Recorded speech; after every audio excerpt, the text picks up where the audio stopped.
Hello dear students, welcome to professor HP Goyal जाइए classroom. प्यारे बच्चों, मैंने कल एनालिसिस किया प्रीलिम्स और मेंस। अश्योर्ड सक्सेस के लिए, गारंटीड सक्सेस के लिए आप दो तीन चीजें करो।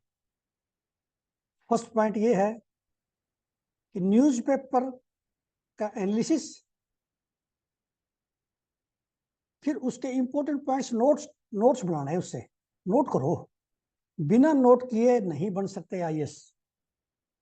ये मेरा अपना एक्सपीरियंस 4 डिकेड का मैं बता रहा हूँ। नोट्स बनाओगे आज वो चीज तो याद है आपको, एक वीक के बाद भूल जाओगे। आपका पेपर जो है 25 मई 2025 में है, आपको ये भी याद नहीं रहेगा कि ये न्यूज आई भी थी क्या। ये मैं अपना एक्सपीरियंस से बता रहा हूँ। और ये जो आज न्यूज में दूंगा या रोजाना दे रहा हूँ या क्वेश्चन दे रहा हूँ, ये बाद में जब अखबार में ढूंढोगे आप ढूंढ ही नहीं पाओगे। आपका सारा सारा दिन वेस्ट हो जाएगा एक आर्टिकल के लिए। कई बार एक एक दो दो घंटा वेस्ट हो जाता है। तो आपको क्या क्या इसमें, सबसे पहले न्यूज का एनालिसिस, फिर नोट्स, फिर जो है मेरे देखो एमसीक्यू मैंने 15-20 कैसे निकाले हैं, अपना नोट्स के साथ मिलाओ, क्या ये सारा कवर हो गया या कितना गैप है। जैसे 1-2 महीने आप पढ़ोगे मेरे साथ तो आपका गैप बिल्कुल खत्म हो जाएगा, मेरे लेवल पे आ जाओगे आप। और उसके बाद यही सारी स्टेटमेंट्स जो मैं देता हूँ रोजाना, ये आपके मेन में जो है कम से कम 100 नंबर बढ़ा देंगे, मिनिमम बता रहा हूँ। तो इसलिए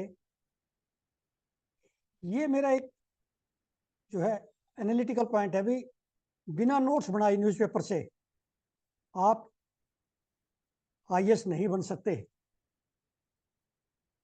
अच्छा रैंक नहीं ले सकते। और सबसे बड़ी बात यह है कि प्रीलिम में 3-3 4-4 बार फेल होते हैं बच्चे। क्यों? क्योंकि हम न्यूज़पेपर ही नहीं पढ़ते।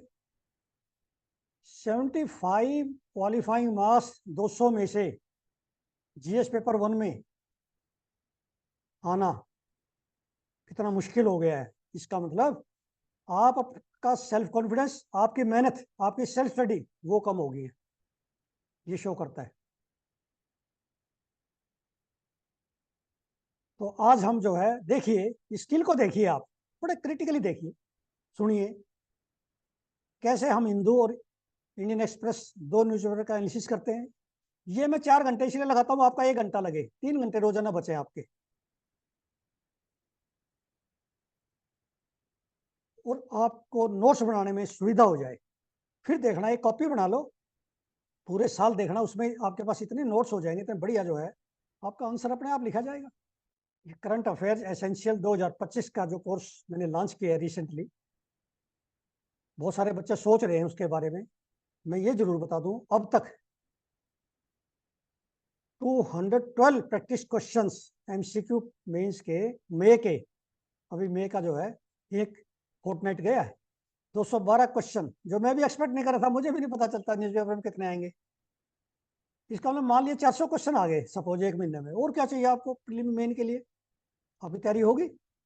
और ओरिजिनल क्वेश्चन स्ट्रक्चर करके देता हूँ रोजाना मॉर्निंग में, और वो भी सिर्फ न्यूज़पेपर से। Current affairs means newspaper.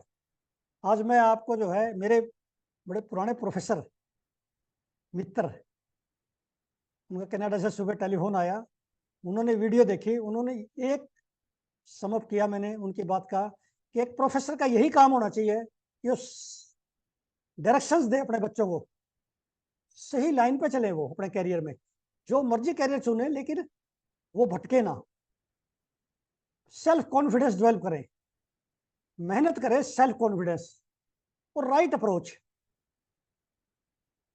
Right approach है तो आपके हो सकता है मैं 2 साल बचा दूं यदि आप जो ना राइट स्ट्रेटजी से चलोगे तो यही मैं आपको बता रहा था भी, आपको डाउट नहीं होना चाहिए इस कोर्स में।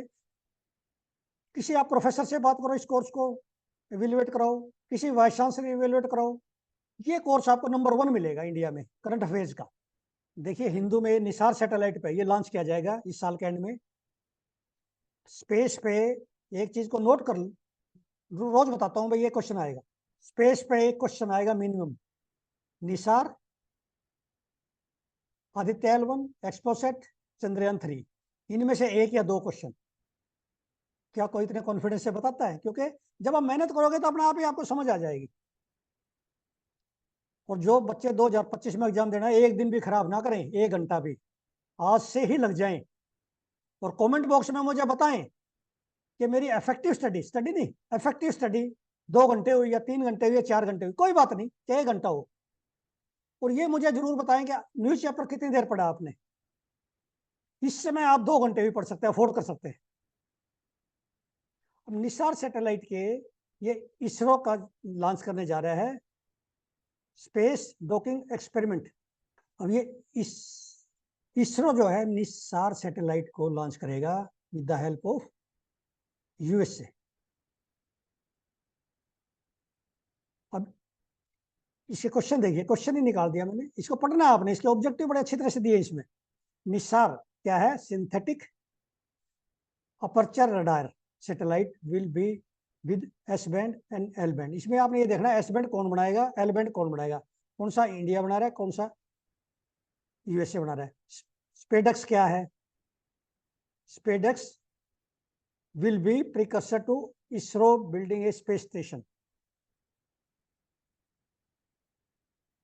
It will fully map the earth twice a month, 2 बार करेगा मैप अर्थ को। measure water bodies, greenery, snow cover, monitor agriculture changes. It will monitor desertification and aid in the study of climate related issues. Nisar satellite will be launch with the cooperation of US. अब इसमें important ये है, जैसे आपने 2 line लिख the objective में, second और third point लिख दिया, आपके फुल मार्क्स आएंगे, नंबर नहीं काटेगा एग्जामिनर कभी भी। और एक मुझे और ध्यान आया, सुबह एक ऐसे ध्यान आया, इंडिया इन स्पेस इन 2047, ऐसे लिखवा देंगे भाई 47 में स्पेस का क्या पोजीशन होगी, इंडिया की क्या डेवलपमेंट होगी, मीन्स 47 तक क्या हो चुकी होंगी, आगे क्या उस जो है हमारा विजन होगा। मतलब हमें 47 तक विजन बताना है। ये कैसे आ सकता है आपको कभी भी, जैसे ओलंपिक का एक बार आया था ऐसे। अब ये डाटा पॉइंट पे एक 10 नंबर का क्वेश्चन आता है आपका हर बार। इसमें क्या आएगा कि हमारी जो है public health spending is very less as compare to Sri Lanka and Bhutan. हमारी 2% से कम है इस समय जीडीपी का, और भूटान श्रीलंका का जो है, भूटान का हमारे से 2.5 गुना है, श्रीलंका का 3 गुना है। तो इसके लिए हम क्या करें? इसका मतलब आउट ऑफ पॉकेट एक्सपेंसेस हमारा बढ़ता जा रहा है। हमारी टर्शरी हॉस्पिटल में जो है उसका एक्सपेंसेस बढ़ रहे हैं, क्योंकि वो ज़्यादातर प्राइवेट सेक्टर में है। दूसरा इसमें पॉइंट बताया है कि सेंटर जो है स्टेट्स को ग्रांट कम दे रहा है हेल्थ में, पब्लिक हेल्थ की ग्रांट कम होती जा रही है, एक तो ये बताया। एनएचएम की ग्रांट भी कम हो गई है रिसेंट ईयर्स में। अब आपने ये जो देखने हैं एक बार, capital India per capita public spending on health as compare to other country, chart 1 में। ये चार्ट एक बार नजर मारोगे ना आप, याद नहीं कर रखना डाटा, जस्ट आपके ऐसे में काम आएगा, और मेन के जीएस मेन में ऐसे आपको मैं एक चीज रोजाना बताऊंगा, आपको नोट कर लो बस आप। अब ये क्वेश्चन जो है मैं 2024 में एक्सपेक्ट कर रहा था इसको 100% हो रहा है। ये पिछले भी कोई एग्जाम हुआ यूपीएससी, उसमें आ गया 2 नंबर का, और आरबीओलिस, ये नॉर्दर्न लाइट्स का, ये नॉर्दर्न लाइट्स का रोज न्यूज़पेपर में आ रहा था साइंस पेज पे, और मैं आपको रोजाना बता रहा था ये पेपर में आएगा, लेकिन ये 1 हफ्ता पहले ही आ गया हमारे, इस महीने में आ गया यूपीएससी में। कोई बात, ऐसे मैं क्वेश्चन जब बताता हूँ ना, मैं इस क्वेश्चन पे इतना जोर लगाया आपको, ये क्वेश्चन आएगा एग्जाम में, वो आ गया यूपीएससी में किसी न किसी एग्जाम में। इसका मतलब ये नहीं है जो मैं बताता हूँ कि वो एग्जाम में एज सच आ जाए, वो किसी और में भी आ सकता है। इंडियन इंजीनियरिंग सर्विस में आ गया, आपका जियोलॉजिस्ट में, बहुत सारे एग्जाम है, सीडीएस में। इसका मतलब उनके क्वेश्चन बैंक में जो मैं बताता हूँ वो क्वेश्चन बैंक में, ये मान लो आप 100% मेरे एक्सपीरियंस से, सक्सेस के लिए मान लो ब्लाइंडली।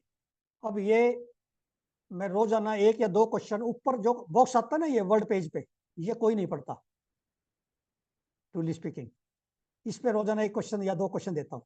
अब जॉर्जिया में एक नए टाइप का जो ना फॉरेन इन्फ्लुएंस बिल पास हुआ है, जो कोई वर्ल्ड में नई चीज होती है ना, वो हम अवेयर होने चाहिए। हमारे आसपास कुछ भी होता है वर्ल्ड में, इंटरनेशनल लेवल पे, जॉर्जिया एक कंट्री है, आपने मैप में जाके देखो, इसकी कैपिटल सबसे पहले पता चल गई मुझे, तबिलिसी। तबिलिसी, जैसे किसी कंट्री का नाम आता है तो मैप सामने होना चाहिए आपके, हम जो क्या करते थे अपने ग्रेजुएशन से ही अपने मैप लगा के रखते थे वर्ल्ड के और इंडिया का अपने कमरे में। आप भी ऐसे करके रखो, जिसने नहीं किया, ज्यादातर बच्चों ने किया हुआ है, लेकिन देखो इसको लगाने का फायदा नहीं है, जब जियोर्जिया देखोगे जब भी फायदा है। अब ये हेपेटाइटिस ए, बी, सी, ई, ये सारे इंपॉर्टेंट है। कौन सा वैक्सीनेशन से प्रिवेंट होता है, कौन से का क्योर है, ये मैं बार बार इस पे बहुत सारे एमसीक्यू दे चुके हैं एक साल में। हेपेटाइटिस बी जो है कैसे स्प्रेड होता है, फूड, कंटेमिनेटेड वाटर, जैसे फ्लड वगैरह आते हैं ना, हेपेटाइटिस बी आता, सब ए आता सबसे पहले। फिर फिकल मैटर जो है वुमन का, उससे कंटेमिनेट, जैसे मान लिया आपका जो है सीवरेज के पाइप, जो है सीवेज के पाइप है, सीवेज के पाइप जो है वाटर के पाइप में ड्रिंकिंग वाटर कहीं ना कहीं जो है लीकेज होगी, तभी आता है, कंटेमिनेशन से आता है। ठीक है ना। ये आपने अब केरला में जो है 12 डेथ होगी, इसलिए इंपॉर्टेंट हो गया कि हेपेटाइटिस जो है कौन सा वैक्सीन प्रिवेंटेबल है, कौन से का ट्रीटमेंट है, किसी का नहीं है ट्रीटमेंट बाद में, सिर्फ वैक्सीन से है। ये आप बार बार आता है। ये इंडिया वोलेटिलिटी इंडेक्स, ये मैं क्यों निकाल के ले आया, सेबी से, स्टॉक मार्केट से मिनिमम एक क्वेश्चन है, पिछली बार तो 2 क्वेश्चन आए, एक आएगा कम से कम 2 नंबर का। ये कोई नहीं निकालेगा, 100% बच्चे ये नहीं पढ़ेंगे, कॉमर्स के बच्चे भी नहीं पढ़ेंगे। इंडिया वोलेटिलिटी इंडेक्स क्या है। कल क्या हुआ, इंडिया वोलेटिलिटी इंडेक्स जो है 21 पे चला गया, क्रॉस कर गया। ये 15 से नीचे रहता है ना तो कंफर्टेबल रहता है। इसका मतलब क्या है, सेबी ने सचेत कर दिया कि भाई बच के रहो, जो रिटेल इन्वेस्टर है अब ज्यादा पैसा ना लगाए, क्योंकि कभी भी स्टॉक मार्केट गिर सकती है, वोलेटिलिटी बहुत ज्यादा बढ़ गई। ये हमें जो ना उससे बचाती है, फियर करती है क्रिएट, ट्रू फियर। इन्वेस्टर को बचाने के लिए ये इंडेक्स बनाया गया है। ये एनएससी स्क्रिप्ट बेस्ड है। एनएससी के ऑप्शंस आगे कितने लोगों ने जो ना कितना खरीद रखा है, कितने जो है परचेजर हैं, कितने बुल फेज में है। जब बुल फेज आती है ना, जब ये वोलेटिलिटी इंडेक्स बढ़ जाता है, बियर फेज में कम होता जाता है। तो इंडिया विक्स जो है, ये आपने फर्स्ट टाइम सुना होगा सभी ने जो देख रहे हैं, लेकिन ये फ्रीक्वेंटली पढ़ा है मैंने, ये मुझे आता था। तो ये लिखा है, India VIX is a volatility index computed by the NSC based on the order book of Nifty option. Nifty options की एक पुट ऑप्शन होता है, एक कॉल ऑप्शन होता है। पुट जब खरीदते हैं तो इसका मतलब है आप जो ना कोई चीज बेच रहे हो। ये याद रखो, कॉल और पुट के ऑप्शंस होती है, यदि कॉल के ऑप्शन बढ़ जाए इसका मतलब परचेजर ज्यादा है। हालांकि मैं तो एक प्लांट पैथोलॉजिस्ट हूँ, प्रोफेसर हूँ माइकोलॉजी प्लांट पैथोलॉजी का, लेकिन न्यूज़पेपर से सीखा है मैंने, ये और कहीं नहीं मिलेगी आपको, किताबों में नहीं मिलेगा। तो इंडिया वोलेटिलिटी इंडेक्स पे मैंने जो ना इस तरह की 4 स्टेटमेंट ऐसी निकाल दी जो आपने सुनी नहीं अभी तक, एग्जाम में आएंगी। देखिए, India VIX is a volatility index computed by NSE based on the order book of Nifty option. मैंने बताया ऑर्डर जो ना काल के ऑप्शन इतनी ज्यादा आ गई है, लाखों में परचेजर आ गए, इसका मतलब बहुत ज्यादा, तो शेयर के रेट बढ़ने की संभावना है। क्या होगा बाद में जो ना कई बार क्रैश हो जाता है, इसलिए ये विक्स का इंपॉर्टेंट है रिटेल इन्वेस्टर के लिए। Volatility index is called fear index, इसको फियर इंडेक्स भी कहते हैं। ठीक है। ये volatility index is described as, volatility is described as rate and magnitude of changes in the price and in finance often referred to as risk। Risk से मतलब है, मतलब हायर होगा इंडिया का VIX value means higher the expected volatility, higher the risk and vice versa. आप कहते हैं economy जो हमारा बड़ा कमजोर है, ये क्वेश्चन चाहिए इसलिए वीक है। आजकल ये नहीं पूछते, आरबीआई का हेडक्वार्टर बॉम्बे में है, और फॉरेन एक्सचेंज को कौन कंट्रोल करता है, आरबीआई। वो क्वेश्चन एसएससी तक है, क्वेश्चन आपसे ये पूछे जाएंगे क्योंकि आपको डीएम लगाने जा रहे हैं। अब ये एक्सप्लेन्ड पेज पे मैं आपको रोजाना 4-5 क्वेश्चन देता हूँ, इतने इंपॉर्टेंट आर्टिकल हैं। हीट वेव्स में मैंने जो है हिंदू के पिछले साल टेस्ट एंड कंटेस्ट में उसकी डेफिनेशन, क्या इंपैक्ट पड़ेगा, अब ये फिर आ गया आर्टिकल एक्सप्लेन्ड क्लाइमेट। जो सच्चे important article, such an important article, आप सोच नहीं सकते। ये आपको किताबों में नहीं मिलेगा किसी में। इतनी ही बढ़िया मैगजीन खरीद लेना आप, कितनी कॉस्टली, पैसे से नहीं मिलेगा ये आर्टिकल, ये न्यूज़पेपर से मिलेगा। अब ये इंपॉर्टेंट ये है कि heat, number of heat wave days बढ़ते जा रहे हैं। आप देखिए 2020 से 2022 को कंपेयर कीजिए, हरियाणा में देखिए 3 है, 24 हो गए हैं।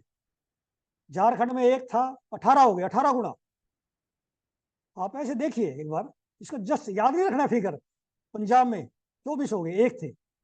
जहां पे 0 था वहां भी जो है देखिए वेस्ट बंगाल में 2 हो गए, और आपका 0 था उत्तराखंड में 28 हो गए, हिल स्टेट में। मतलब heat wave, number of heat waves ये आप लिख सकते हैं अपने जीएस पेपर 3 में, एनवायरमेंट में बढ़ती जा रही क्लाइमेट चेंज से। एक तो ये उनकी फ्रीक्वेंसी बढ़ रही है और इंटेंसिटी भी बढ़ रही है। मीन्स जो टेम्परेचर 2 डिग्री बढ़ना चाहिए 4 डिग्री भी बढ़ सकता है। अब ये देखिए, इसमें बड़ी अच्छी डेफिनेशन दे रखी है। इसमें 2 नंबर का क्वेश्चन है आपके, ये जो टेबल है ना, इसमें 2 नंबर का question, what makes for a heat wave. अब हमारे आसपास क्वेश्चन होता है, हम महसूस भी कर रहे हैं हीट वेव पूरे इंडिया में, लेकिन क्वेश्चन नहीं महसूस किया हमने कैसे आएगा, वो देखिए। अब ये डेफिनेशन आईएमडी की है, places with normal maximum temperature 40 degree Celsius और लेस। 40 डिग्री तक इन्होंने रख दिया, 40 डिग्री तक। ये 5 से 6 डिग्री सेल्सियस बढ़ जाता है तो हीट वेव में कन्वर्ट हो जाएगा वो। उसका मतलब एनडीएम में, national disaster management authority active हो जाएगी, इंटीग्रेटेड डिजीज सर्वेलेंस प्रोग्राम, ये सारे एक्टिव हो जाएंगे। स्टेट गवर्नमेंट्स, उनकी स्टेट डिजास्टर एजेंसीज 5-6 डिग्री पे कहेंगे कि ये हीट वेव है, और 7 डिग्री हो जाए तो सीवियर कहेंगे। समझ गए? मैं दोबारा बताता हूँ, बड़ा इंपॉर्टेंट है, 2 नंबर का क्वेश्चन आएगा। 40 डिग्री सेल्सियस और लेस जो प्लेसेस है जिनका 40 डिग्री रहता है, इसमें हिल नहीं है, प्लेन्स में जहाँ पे 40 डिग्री तक रहता है वहाँ 5-6 डिग्री सेल्सियस बढ़ जाता है तो हीट वेव आ गई। आईएमडी उसको क्लासिफाई कर देगी हीट वेव में, डिक्लेयर कर देगी ऑफिशियली। 7 डिग्री है तो सीवियर में आ गई। उसके बाद चलते हैं next, second, more than 40 degree Celsius. जहां पे 40 डिग्री जाता है, जैसे नॉर्थ इंडिया में जाता है 40 डिग्री, 45 भी हो जाता है, राजस्थान में 47 भी हो जाता है, चूरू में। वहां पे क्या पैरामीटर रखा है हीट वेव का? 3 से 4 डिग्री सिर्फ बढ़ जाता है तो आईएमडी उसको घोषित कर देगी हीट वेव, और 5 डिग्री से ज्यादा बढ़ जाता है तो उसको सीवियर हीट वेव में कन्वर्ट कर देगी। देखिए समझिए कितना इंपॉर्टेंट, फॉर एनी प्लेस, बाकी जो कोई भी प्लेस है, maximum temperature remains above 40 degree 45 degree Celsius for 2 consecutive days. यदि 45 2 दिन लगातार रह जाए तो हीट वेव हो ही जाएगी। अब इसके अंदर क्या है, आप पूछेंगे कि हिल स्टेट का नहीं दिया, भाई 40 डिग्री तक दे दिया इन्होंने, उससे लेस, चाहे 30 हो चाहे 32 हो। तो ये आपने जितनी 3-4 लाइन लिख ली अपने नोट्स में, नोट्स लिखने का तरीका बता रहा हूँ, यदि ये लाइन लिख दिया आपने तो आपने ये समझ लो कि आप विन विन पोजीशन में हो। ये बताता नहीं है कोई भी, ये 3 लाइनें आपको निकाल के नहीं देता कोई भी, मैं देख रहा हूँ। ये निकालने के लिए आपको एक मेंटर चाहिए, जो कोशिश मैं करूंगा उसकी भूमिका निभाने की, चाहे आप सेल्फ स्टडी कर रहे हैं चाहे किसी कोचिंग इंस्टीट्यूट में, ये चाहिए आपको सेफली क्वालिफाई करने के लिए प्रीलिम्स को। अब इसका ये क्वेश्चन मैंने स्ट्रक्चर किया, मैंने किया, एग्जामिनर अलग ढंग से करेगा, ये नहीं देगा एग्जामिनर। एग्जामिनर से देगा heat waves have become normal nowadays, these are impacting our migrant labour, ये इस तरह के कुछ ही इसी पर डाल देगा वो एग्जामिनर। इसके 10 क्वेश्चन बना सकता है एग्जामिनर, वो इतना इंटेलिजेंट है। he or she is very intelligent than I and you. What is a heat wave? इसकी डेफिनेशन आपको आनी चाहिए। फिर इसके पैरामीटर क्या है, तीनों जो मैंने पैरामीटर वो भी ऐड कर लो इसमें, वो मुझे अभी ध्यान आया कि ये ऐड करना चाहिए था क्वेश्चन में। पैरामीटर क्या है, आईएमडी की कैसे डिक्लेयर करेगी हीट वेव को ऑफिशियली इंडिया में। What is the impact of heat wave, इसी में जो है आप देख रहे हैं, इसी आर्टिकल में क्वेश्चन भी है आंसर भी है। कमाल देखिए, जो टेस्ट एंड कंटेस्ट हिंदू में ओपिनियन डाटा पॉइंट, उसमें क्वेश्चन भी आते हैं आंसर भी आते हैं, एफएक्यू। फिर एक्सप्लेन्ड पेज पे क्वेश्चन भी आते हैं आंसर भी आते हैं। फिर इंडियन एक्सप्रेस में एक्सप्लेन्ड लिखा होता है, ई डॉट लगा के रेड, उसमें क्वेश्चन भी होते हैं आंसर भी होते हैं। और क्या चाहिए अभी, newspaper real friend if you want to become an IAS officer. Explain the mitigation strategy भी दी है इसी न्यूज में, ये न्यूज देखिए, इम्पैक्ट ऑफ, पहले लिखा है हीट वेव्स इन इंडिया, ठीक है, फिर लिखा इम्पैक्ट क्या है, मिटिगेशन स्ट्रेटजी, कितनी अच्छा लिखा है इन्होंने मिटिगेशन। पहले इन्होंने इसके हार्म लिखे, इम्पैक्ट क्या पड़ेगा, भी डिहाइड्रेशन हो जाएगी, जो माइग्रेंट लेबर है वो इफेक्ट होती है, कंस्ट्रक्शन लेबर, हमारे पशुधन, लाइफ स्टॉक, वाइल्ड लाइफ, तो ये सारा आपने इसमें दिया हुआ है। फिर मिटिगेशन में कितना अच्छा है कि एक तो cool drinking water public places में मिलना चाहिए, free distribution of oral rehydration solution, closure of schools and colleges during peak hours, providing access to parks and other shaded places, पेड़ वगैरह होने चाहिए जिनके नीचे बैठ जाए लेबर। और फिर जो है हमारी पब्लिक हेल्थ फैसिलिटी जो है प्राइमरी, वो चुस्त दुरुस्त होनी चाहिए, ये भी आप लिख सकते, इसमें नहीं लिखा, होनी चाहिए, in case of any emergency exigency. तो ये इसके अंदर क्वेश्चन भी है, आंसर भी है, और क्या चाहिए आपको, क्यों भागते हो इधर उधर, हैव कॉन्फिडेंस। आप जो है समटाइम्स, मैं देखता हूं मेरे पास इतने स्टूडेंट्स हैं, many students are intelligent than we people, तो ये इतने अच्छे आंसर लिखते हैं। Sometime examinee is better than examiner, ये आप समझते नहीं। बिल्ड सेल्फ कॉन्फिडेंस, मेहनत करो, राइट स्ट्रेटजी से चलो, कोई आपको आईएएस की कुर्सी में बैठने से रोक नहीं सकता। अब ये एक नया वेरिएंट आया है KP2 के नाम से, फ्लिट कहते हैं इसको, फ्लिट, इसका निक नेम फ्लिट है। ये कोविड वायरस का नया जो है स्ट्रेन है। क्यों आते हैं ये, क्योंकि ये म्यूटेशन होती है। ये इसमें लिखा है एडल्ट को, प्रेग्नेंट वुमेन को ज्यादा अफेक्ट करेगा। तो इसके ऐसे आर्टिकल आप पढ़ते रहो, कोई ना कोई क्वेश्चन कई बार आ जाता है। अब ये एक्सप्लेन्ड IT, देखो एक्सप्लेन्ड पेज पर कैसे आते हैं, explained agriculture, explained economics, explained IT, explained science, explained polity. हमें तो क्वेश्चन बड़े बड़े मिल रहे हैं, हमें तो हार्वेस्ट करने हैं, ओनली नोट्स बनाने। What is GPT4O, it is not 40, it is 4O। ये लार्ज लैंग्वेज मॉडल है नया, ओपन AI ने इसको इंट्रोड्यूस किया, लॉन्च किया है। It is the fastest and most powerful AI model so far. भाई मैं जो है AI में, IT में मुझे नॉलेज ज्यादा नहीं है, लेकिन न्यूज़पेपर के आर्टिकल मुझे सारे आते हैं, मैं ये बड़े ध्यान से पढ़ता हूँ। IT का एक्सपर्ट नहीं हूँ, लेकिन UPSC के लिए मैं जो है आपको 100% क्वेश्चन लेके आऊंगा। IT के कोई क्वेश्चन नहीं बचेगा। अभी भी जो है पिछले कोर्स था, जो रिवीजन ऑफ कोर्स मैंने जो है संपन्न किया है, उसका समापन किया है, उसमें 100 क्वेश्चन दिए IT के, जो पेपर में आ सकते हैं AI से। Can you imagine? इसी तरह आपको जो है रोजाना नया मटेरियल मिलेगा, ये देखना, क्योंकि मैं दोपहर बाद जो है कोई ना कोई इनोवेशन करता रहता हूँ। कभी एनवायरमेंट से कोई निकाल के लेता हूँ जो आपने सुना नहीं, ज्योग्राफी से, एग्रीकल्चर से, जो आपके NCERT में मिस हो गया किसी तरह से, वो क्वेश्चन जो आपके आसपास है वो मैं निकालता रहता हूँ। मैं ये चाहता हूँ जो आपके 100 क्वेश्चन आते हैं ना, 2025 में मेरा ये टारगेट है, मेरा कोई ऐसा बच्चा ना हो जिसके 60 क्वेश्चन से कम ठीक हो जाए। ये मेरा अपना डिटर्मिनेशन है, वेदर आई गेट सक्सेस और नॉट। लेकिन जब डिटर्मिनेशन हो, पैशन हो, इंटरेस्ट हो, ऑनेस्टी से करोगे, तो हमें टारगेट हमारा फुलफिल भी होगा।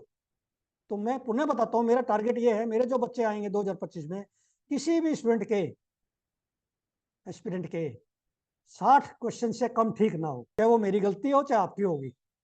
हम दोनों मिलकर मेहनत करेंगे ना पार्टनरशिप में, तो हम 60 से ऊपर ठीक कर सकते हैं। नोट्स बनाए रोजाना। तो प्यारे विद्यार्थियों, मेरी कमिटमेंट को, हार्ड वर्क को, इस एज में, 66 के एज में, और